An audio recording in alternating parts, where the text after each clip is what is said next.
buenos días, qué gusto que nos acompañe en una nueva edición de República, finalizando semana, viernes 30 de noviembre del año 2018, dedicados para poner a su disposición temas de la realidad de nuestro país. Y en esta ocasión lo vamos a dedicar en la primera parte para hablar un poco de la agenda gubernamental y el informe de logros 2018 que presentó hace unos días el presidente de la República, Salvador Sánchez Serén. Y es un gusto para mí recibir a Roberto Lorenzana, secretario de Comunicaciones de la Presidencia. Buenos días, secretario, qué gusto, bienvenido a República. Mucho gusto, a la verdad, buenos días. Gracias por tomar la invitación, secretario, qué gusto que nos acompañe esta mañana. Vamos a dedicar en la primera parte del programa para hablar un poco de la agenda de gobierno, el informe de logros 2018 y también un poco algunos asuntos que tienen que ver con la dinámica de comercio exterior y política exterior del gobierno, particularmente el tema de la relación con China Popular. Si le parece, podemos iniciar con esto en este primer segmento. Respecto a esta dinámica de la relación entre El Salvador con la República Popular China, el presidente de la República comunicó tras su visita oficial a China la firma de 13 memorándums de cooperación. Para iniciar con esto, secretario, ¿nos puede ampliar un poco en qué áreas y proyectos está dirigida esta cooperación y cuánto se estima el monto de dicho aporte? Bueno, muchas gracias por la invitación y un saludo a todos los amigos televidentes. Primero hay que decir que el paso que el presidente de la República dio y nuestro país ha dado, en este caso, de abrir las relaciones diplomáticas con la República Popular China, es quizás el hecho político diplomático más relevante de esta administración.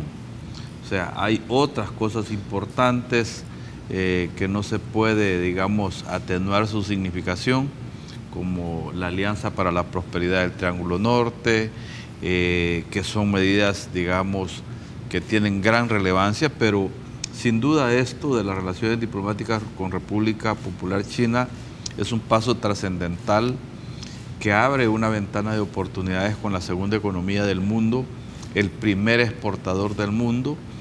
Nuestro país ha estado a espaldas de esa realidad internacional. La República Popular China ha marcado el equilibrio estratégico en las relaciones económicas internacionales en los últimos tiempos y ha dado un salto estratégico en el crecimiento. En los últimos 25 años ha estado creciendo en un promedio del 10% anual. O sea, eso es relevante. Y cuando se abren estas relaciones se hace pensando justamente en varios factores, pero uno de ellos, el más importante quizás, es el tema económico, ya que se abre una posibilidad de un nivel superior de intercambio económico.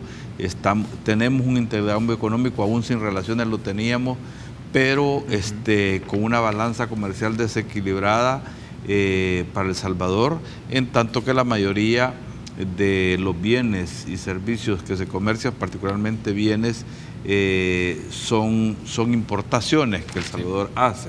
Entonces ahora nosotros estamos promoviendo pues un nivel superior de exportaciones salvadoreñas. Ese es un tema. El capítulo económico, comercial, es uno de los temas de la agenda a lo que usted se refería. El otro aspecto es, en términos generales, quisiera decir eso primero. Estamos hablando de dos momentos. El primer momento es este de una agenda temprana, de una cosecha temprana, que nos permite, digamos, reactivar la cooperación caída con Taiwán. O sea, era un propósito que no podíamos perder de vista. Había una cooperación que se caía y había que recuperarla, y todos esos aspectos que teníamos en la cooperación con Taiwán han sido recuperados y resarcidos en mayor magnitud. O sea, si teníamos alguna donación en arroz, para decir algo, hoy hemos recibido ya la primera cooperación de arroz para las zonas afectadas por la sequía y por las inundaciones, de 3.000 toneladas de arroz que se empiezan a distribuir esta semana que viene. Y así en cada orden. Si teníamos unas becas, hoy se ha incrementado el número de becas. Hay un programa de becas con las mejores universidades de China que forman parte de las 15 universidades más importantes del mundo. Entonces, así hay un conjunto de aspectos. Hay memorandos de entendimiento en el tema agrícola, para la asistencia técnica, para la cooperación científico-técnica en agricultura. Hay un programa también, un acuerdo, un memorándum de entendimiento con el Ministerio de Educación. Ya dije, algo tiene que ver con becas, pero no nos quedamos hasta ahí.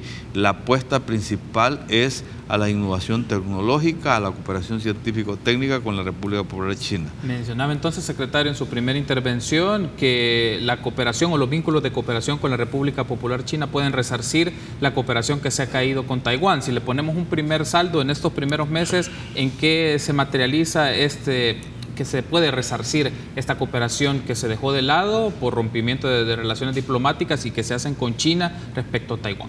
Lo primero es las becas de los estudiantes, ¿verdad? Todos los estudiantes que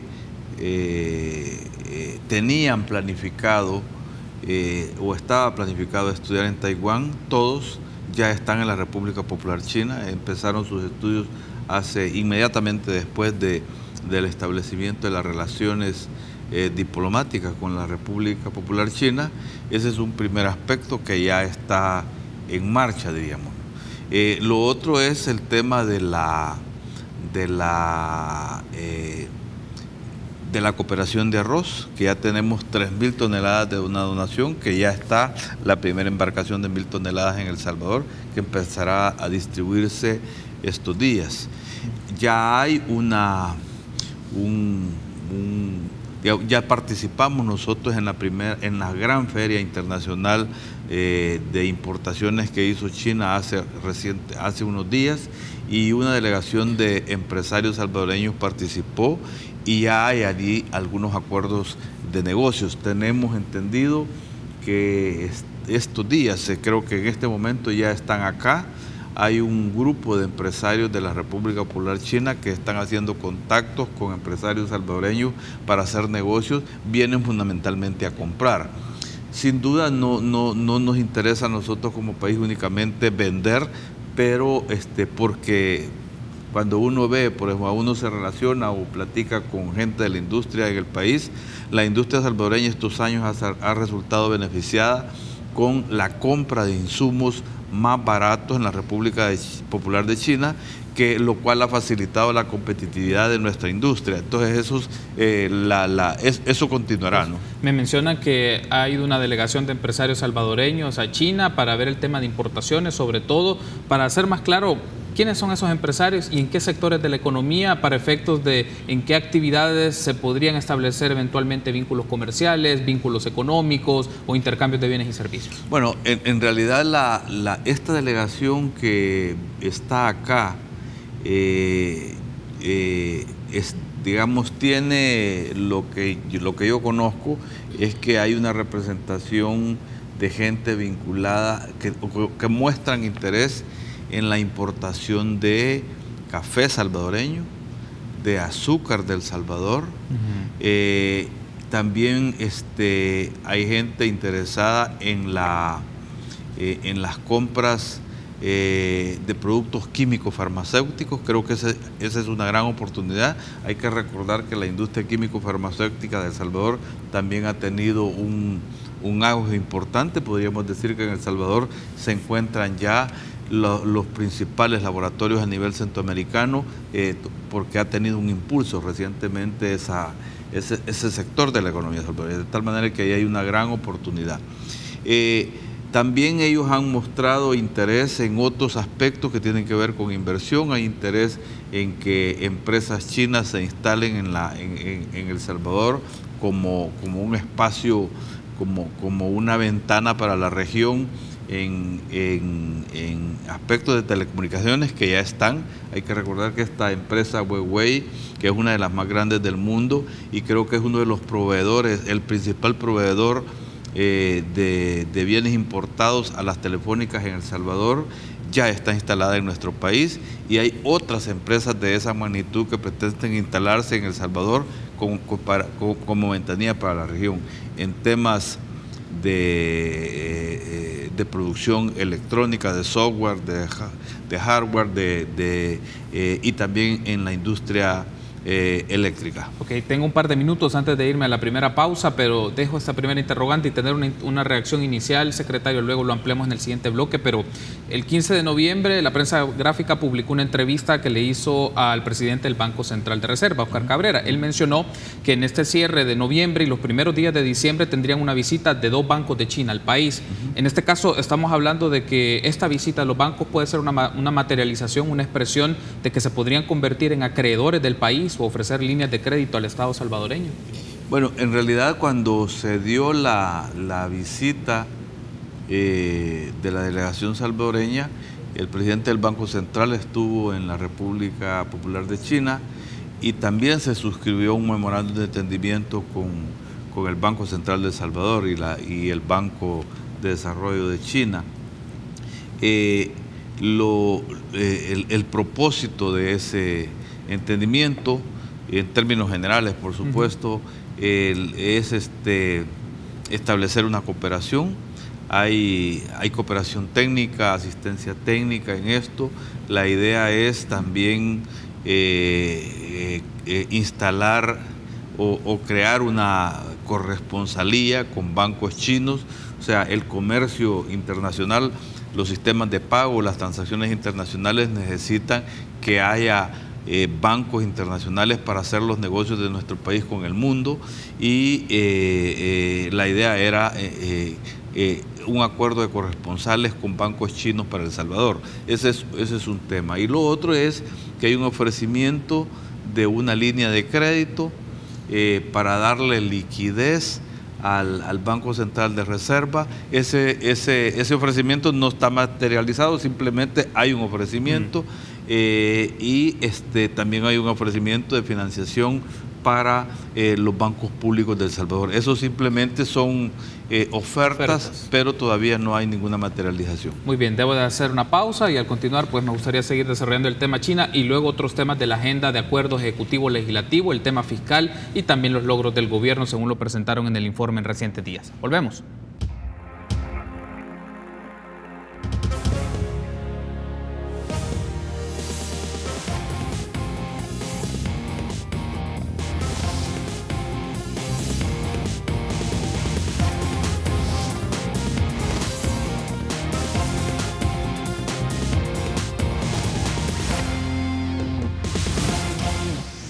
Gracias por seguir junto a nosotros en República. Continuamos hablando de la agenda gubernamental, lo hacemos con Roberto Lorenzana, secretario de Comunicaciones de la Presidencia de la República. Un aspecto más sobre el caso del tema China, las relaciones comerciales, económicas de China con El Salvador y luego hablamos de la agenda ejecutivo-legislativo, que también es un tema importante en estas últimas semanas. Retomando el discurso del presidente de la República sobre su visita a República Popular China, él mencionó que en el campo comercial se va a trabajar, y lo cito textual, se trabajará para desarrollar intercambios comerciales e inversiones bajo el principio de ganar-ganar, gradualidad y pragmatismo. Para hacerle una consulta muy concreta, secretario, un paso entonces para este gobierno es iniciar negociaciones de un tratado de libre comercio con la República Popular China, si retomamos estas palabras del presidente de la República en intercambios comerciales o agilizar intercambios comerciales. Bueno, en realidad ese es un paso necesario que está situado en la agenda en términos generales.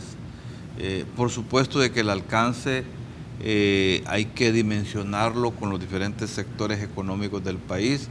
Podría ser que al final nos quedemos con un acuerdo de alcance parcial, pero siempre vinculado al tema del libre comercio.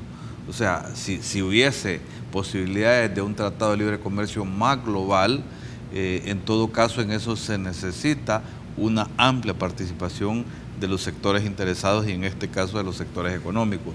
Quiero también decir que el gobierno se propone la elaboración de una estrategia en términos generales para la relación con la República Popular China, una estrategia de Estado que no sea una estrategia exclusiva del gobierno o del partido en el gobierno, sino que una estrategia que abarque la visión del país, de los diferentes sectores de la sociedad.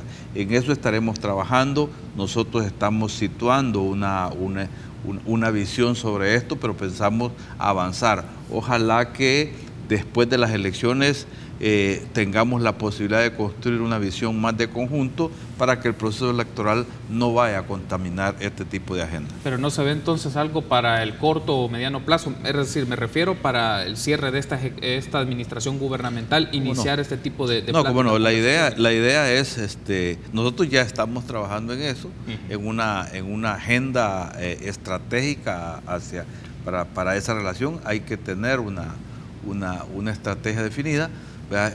Ya hay intercambio con diferentes sectores, pero quisiéramos llegar a concretar un resultado más de visión de Estado, de visión de país, con diferentes sectores del país, incluidos los sectores políticos, económicos, intelectuales, y esperamos que eso se pueda dinamizar después de las elecciones. Le hacía esta consulta porque hacer un acuerdo de libre comercio con la República Popular China implicaría entonces o denunciar o revocar el TLC que ya tiene El Salvador, Honduras y Taiwán del 2007.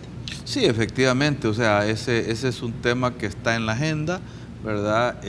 Nosotros en los diálogos que tuvimos desde el principio con el gobierno, digamos, las entidades responsables de esa comunicación inicial, siempre dejamos establecido que los beneficios de la cooperación interior tenían que ser restituidos, y en el tema de comercio también, particularmente en los temas arancelarios. Si hay, digamos, un trato arancelario que en este caso favorecía a El Salvador en la relación con Taiwán, que también queremos restituirla en esa relación. Bueno, si le parece, cambiemos de tema, secretario, y hablemos un poco de los acuerdos ejecutivos legislativos. El tema de las finanzas públicas y presupuesto es fundamental para el cierre del 2018, y en la pasada plenaria se aprobaron dos proyectos importantes para el gobierno.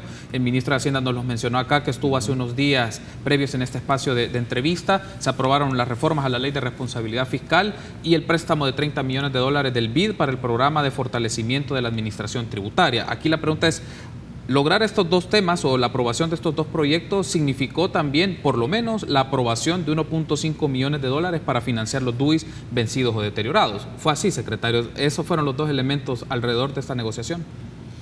Bueno, mire, en realidad aparecieron conjuntamente estos acuerdos, ¿no? Decir que uno condicionaba a lo otro, creo que no, ¿verdad? Sino que aparecieron conjuntamente, porque la Ley de Responsabilidad Fiscal, las reformas a la Ley de Responsabilidad Fiscal son una consecuencia del acuerdo original de esa misma ley.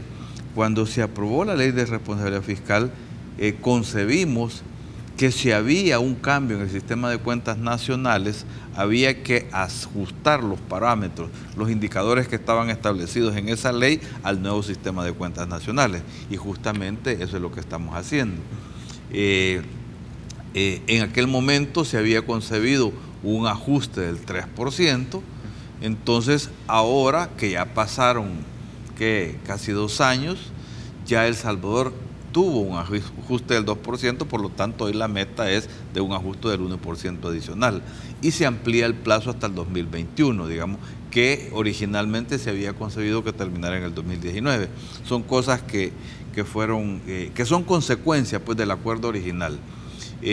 Luego hay que decir de que el presupuesto general del Estado, que ha sido presentado por el gobierno en septiembre a la Asamblea Legislativa, está alineado sus indicadores a lo que establece las nuevas reformas. Por lo tanto, aprobar estas reformas era condición sine qua non para aprobar digamos, el presupuesto general. Lo mismo el financiamiento de los 30 millones para la implementación de la factura electrónica.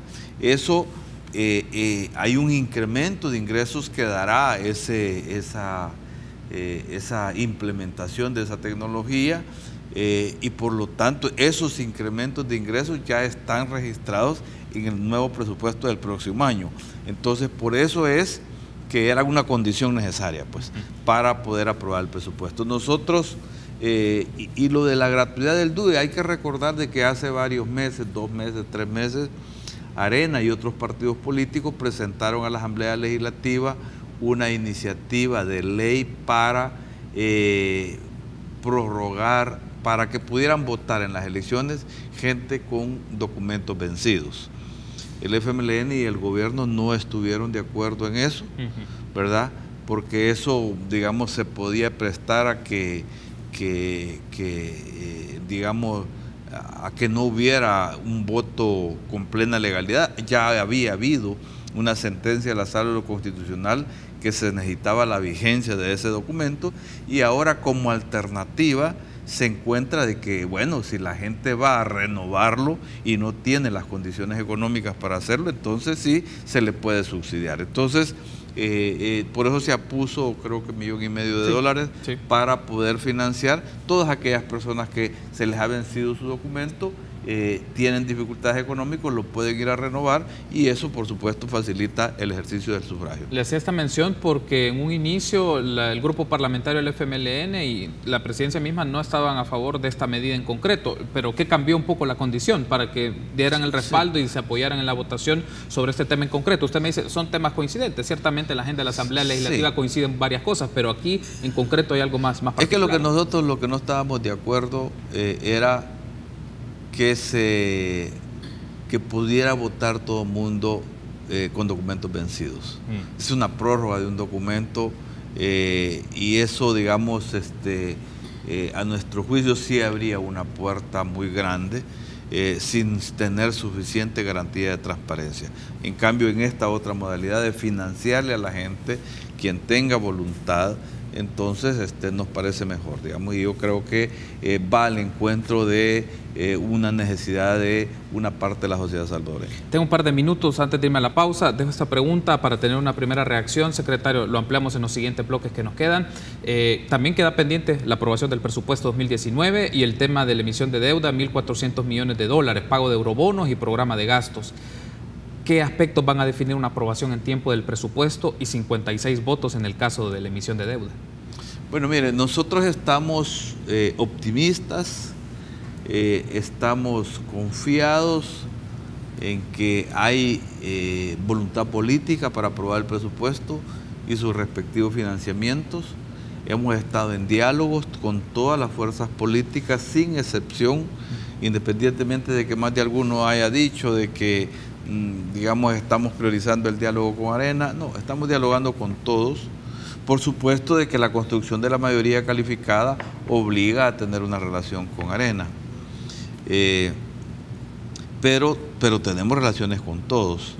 Y tenemos la certeza, diría yo, que hay voluntad política en este caso, que el proceso electoral no está siendo un factor que en este momento pueda impedir que se acuerden, que lleguemos a toma de acuerdos, tanto en la aprobación del presupuesto como en la aprobación de los financiamientos de los bonos que están por vencer y el déficit fiscal, no el déficit presupuestario.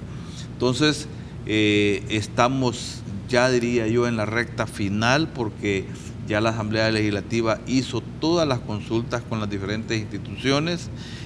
Hay algunas cosas que los partidos consideran que debe de revisarse, que debe de ajustarse, el tema de contrataciones y siempre proyectos específicos que aparecen que deben de implementarse en determinadas regiones del país.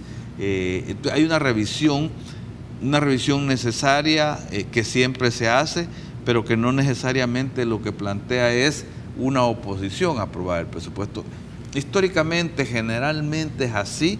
En el último presupuesto que aprueba el gobierno saliente, generalmente los partidos políticos de oposición se alinean a aprobar el presupuesto. Eso ha sido la conducta histórica en nuestro país, de tal manera que nosotros ahora tenemos la confianza que va a haber aprobación. Muy bien, debo de hacer una pausa. Me gustaría que ampliemos este tema porque hay otros asuntos de la agenda legislativa que podrían condicionar, usted me dirá si no es así, algunas tomas de decisiones sobre el tema de las finanzas públicas, porque es parte de la agenda de trabajo institucional. Volvemos en minutos.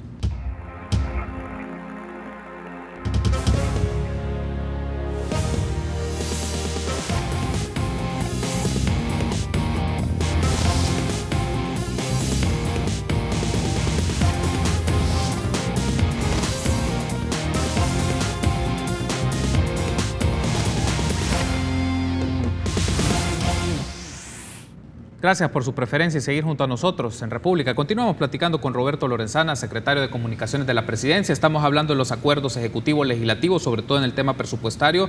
Me comentaba, secretario, que hay condiciones favorables. Usted ve que están optimistas de que se pueda aprobar el presupuesto 2019 y también la emisión de deuda, y que hay voluntad política, que es un término bastante utilizado en estas dinámicas, pero para el público, si lo materializamos, ¿en qué se transforma la voluntad política? Considerando lo siguiente: lograr 56 votos es un poco complicado en la Asamblea Legislativa, sobre todo porque la oposición tiene 37. Entonces, digamos, solo estoy mencionando Arena, está PCN, está Gana, está el PDC, pero solo el partido Arena. Entonces, ¿cómo se logran acuerdos con la oposición? Si digamos que su estrategia puede ser dilatar o hacerle un poco más complejo la toma de decisiones al Ejecutivo en el tema del manejo de sus finanzas públicas, y parte de la deuda va para el tema de subsidios, va para el tema del escalafón de salud, escalafón de educación, que son puntos estratégicos y que podría ser parte de la lógica no permitirles la aprobación. Yo creo que en realidad al país no le conviene la no aprobación del presupuesto, y en este caso es muy claro que no le favorece a ninguna fuerza política.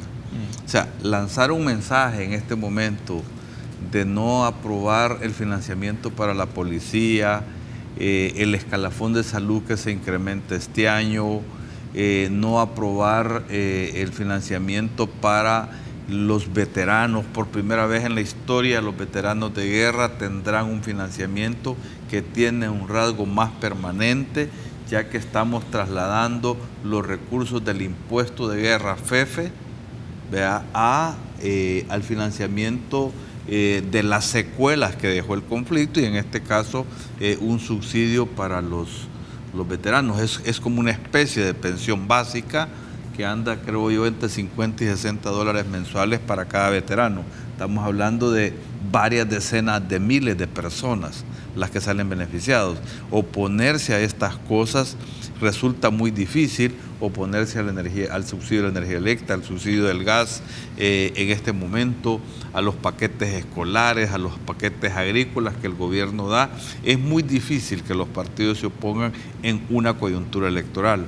Y eso además hay que verlo desde el punto de vista de la sensatez. Creo que el partido ha tenido, el país ha tenido un aprendizaje, ya que esos bloqueos económicos que se dieron antes generaron muchas dificultades al país, generaron un estrés económico, había retrasos en los pagos a proveedores en esos tiempos, incluso hubo incumplimiento de pagos justamente por la falta de acuerdo político que le dañó al país, nos hizo pagar una tasa de interés más alta. Yo creo que hay una toma de conciencia sobre eso, y por eso es que se pretende hacer esta aprobación, no para limpiar toda la deuda del gobierno anterior, al gobierno próximo, pero al menos los vencimientos más inmediatos que se dan el próximo año. En eso hay una conciencia bastante generalizada, y nosotros por eso estamos viendo con optimismo que se apruebe en tiempo, ¿no? O sea, nosotros esperamos que a mediados de septiembre podamos conocer la noticia de la aprobación del presupuesto y su respectiva financiamiento. Ok, hay un asunto, secretario, ya que aparece acá, porque en la discusión de la Asamblea Legislativa hay varios temas y hay intersecciones en puntos, pero me gustaría tener la posición de la Presidencia de la República a través de usted, secretario. Es el caso de la elección de Fiscal General de la República. ¿Por qué se lo menciono? Si el tema de magistrados demoró 4 meses para llegar a acuerdos entre los grupos parlamentarios, y eso dilató la negociación del tema del presupuesto, o que lo ha dilatado el tema de la ley de responsabilidad, para ser más concreto, en el caso de la Fiscalía General de la República, ¿qué considera usted o qué elemento considera usted si esta elección puede también determinar o puede en alguna medida afectar lo que se lleva en el tema de las finanzas públicas, en los proyectos de ley de las finanzas públicas, presupuesto y deuda? Bueno, no hemos escuchado de ninguna fuerza política del país que quieran hacer un combo, como se dice, o mezclar el tema de la elección del fiscal con los temas financieros, presupuestarios. No hemos escuchado eso, ¿no? Lo que sí es cierto es que la agenda es coincidente, o sea, están en el tiempo, digamos, coincidiendo en la Asamblea. Nosotros podemos decir, nuestro interés, el interés del presidente en este caso, es que haya una elección de fiscal oportunamente. no debemos, digamos, no podemos como país estar en una elección presidencial sin fiscal general de la República. Lo mejor es que se apruebe este año, ojalá que se apruebe antes de que termine este año. Esa es la expectativa que como gobierno se tiene. Por supuesto de que sabemos que el vencimiento anda por el 5 o el 7 de enero del actual, digamos, fiscal, ¿verdad? Que va a una reelección, y lo mejor es que esa decisión se resuelva antes de que termine el año. Serán los diputados los que tomarán la decisión. Están estas grandes temáticas, pero creemos nosotros que están a tiempo para resolverlo. Si apareciera, por ejemplo, son escenarios, pero si apareciera un escenario en el cual grupos parlamentarios definen que aprobación de deuda y presupuesto está marcado también por la lógica de la elección del fiscal general de la República, ¿cuál es la posición de la presidencia ante eso? No estaríamos de acuerdo. Son temas innegociables, o sea, no se puede hacer una concesión en un tema de elección de segundo grado con finanzas públicas. O sea, para nosotros esos son temas que no se pueden negociar. Bien, ahora otro punto, y para pasar a los temas de las actividades que ha hecho el gobierno, cierro con este tema del fiscal general de la República. Hay una postura de la presidencia de la República sobre este proceso y en concreto sobre el actual fiscal general de la República. Es decir, hay una postura en concreto sobre la expectativa que se tiene de esta elección desde la presidencia de la República, y sobre todo porque el actual fiscal va... su búsqueda es la reelección, y hay otros perfiles, estamos hablando de 33 perfiles, pero uno de estos es el del actual fiscal general de la República, y que puede estar haciendo los sondeos como los demás, si puede tener los 56 votos. Bueno, mire, usted sabe de que los electores en este caso son los diputados y diputadas. El gobierno no participa en esa elección, no vota.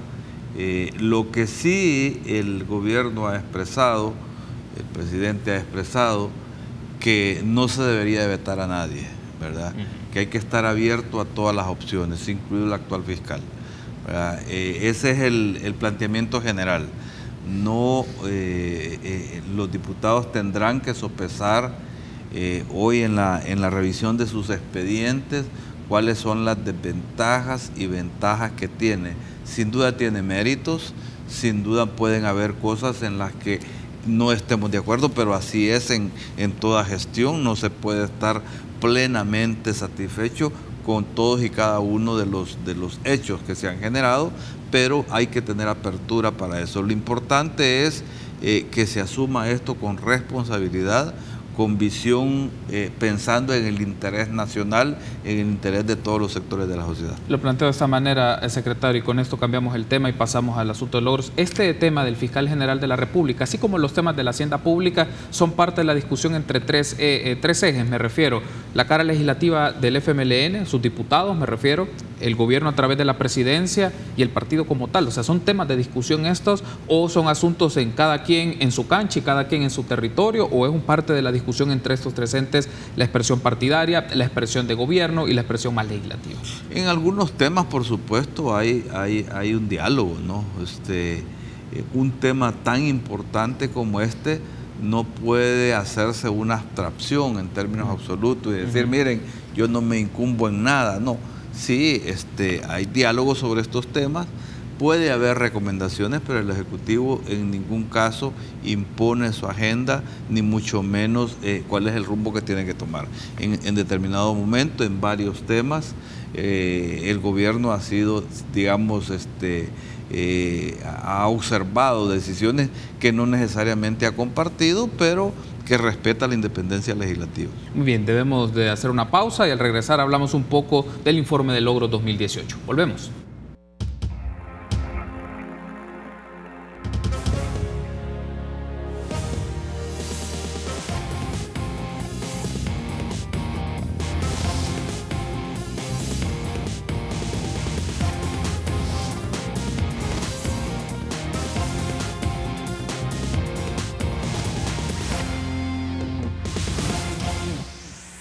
Último bloque de esta primera parte de República, que hablamos con Roberto Lorenzana, secretario de Comunicaciones de la Presidencia de la República. Ahora, si le parece, secretario, hablemos un poco del informe de logros que presentó el gobierno en recientes días y en un discurso también del presidente de la República. Hay un aspecto acá Si se pueden listar 2 o 3 logros en específico del 2018 que demarca el gobierno, ¿cuáles serían, secretario? Me refiero a este año en concreto, porque sé que en el informe y en otras expresiones en medios de comunicación se menciona mucho que es de carácter acumulativo o se menciona desde el 2009 en adelante, pero si podríamos enlistar logros o acciones en concretas para el 2018 ejecutadas en este año, ¿cuáles destacaría usted? Bueno, yo creo que es destacable, aunque digamos, se refleje siempre de manera acumulativa, pero es destacable el crecimiento económico, ¿verdad? Es destacable la reducción de los homicidios este año. Según el Fondo Monetario Internacional, este año el crecimiento de la economía llegará en El Salvador al 2.8%, ¿verdad? Según el Ministerio de Seguridad, también en seguridad, nosotros estamos reduciendo en este año el 50% de los homicidios con respecto a los años anteriores. Es una reducción significativa, ¿verdad? Lo cual ha contado ya con la felicitación y el beneplácito de actores internacionales.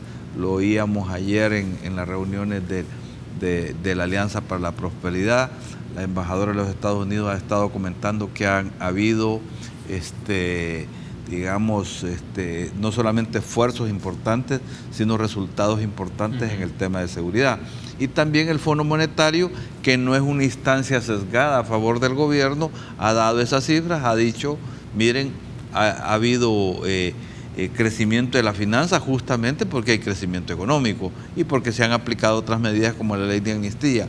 Si crecen las finanzas públicas es porque crece la economía del país y vemos cómo la confianza de la inversión está llegando. Este es el año de mayor inversión extranjera directa no solamente de este gobierno, sino de los últimos gobiernos. Este año se ha aumentado la inversión pública en términos generales. O sea, el impacto en los temas económicos es notable. Hay estabilidad de precios, no hay inflación, hay tranquilidad, no tenemos ese estrés de que se han disparado los precios, de tal manera de que nosotros nos sentimos que hay en eso, digamos, un beneficio significativo para las familias salvadoreñas. Ok, hay un asunto aquí y lo consulto esto que usted remarca en el tema financiero y en el tema económico como uno de los aspectos a tomar el índice o la observación de indicadores sobre esto.